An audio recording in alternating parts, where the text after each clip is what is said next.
إذا فقت تاني يوم بعد سهرة طويلة جسمك مكسر، راسك عم يوجعك ومعدتك مقلوبة، هيدا اسمه هانجوفر.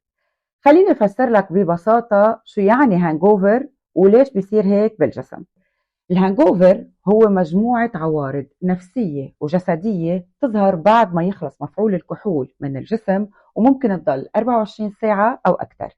العوارض الجسدية: تعب، عطش، وجع بالمعدة، تقيؤ، صداع، وجع بالمفاصل، رشفة باليدين، وحتى انزعاج من الضوء والأصوات. أما العوارض النفسية فهي دوخة، صعوبة بالتركيز، قلق، أو مثل ما كتار بيسموها هانكزايتي، نزلة بالمود وعصبية. طيب ليه بيصير كل هالشي؟ أولا لأنه الكحول مضر للبول، بخليك تخسر المي والأملاح الموجودة بالجسم مثل الصوديوم والبوتاسيوم، وهالشي بيعمل لك جفاف بالجسم، تعب، وجع بالعضلات. ثانيا الكحول بهيج المعدة وبيزيد الحمض بالمعدة، لهيك بصير في عندك وجع بالمعدة، غثيان، وقيء.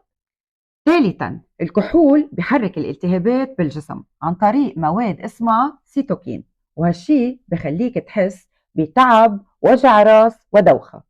أربعة لما الكبد يكسر الكحول بالجسم بينتج مادة سامة اسمها أسيتالديهايد، ولما تشرب كتير هالمادة بتتراكم، لهيك بصير في عندك وجع راس، دوخة، وصعوبة بالتركيز.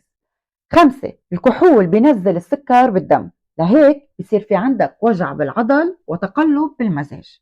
آخر شغلة الكونجينيرز، وهي مواد بتطلع خلال عملية التعتيق والتخمير للمشروبات الداكنة مثل الويسكي، الكونياك، النبيذ.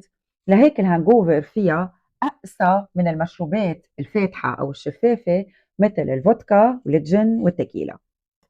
من بعد ما عرفت شو هو الهانجوفر، رح خبرك بالفيديو الجاي كيف تخفف الهانجوفر، شو تشرب وشو تاكل. والأهم لما بدك تشرب تتذكر إنه صحتك مش لعبة. اشرب بمسؤولية على طول.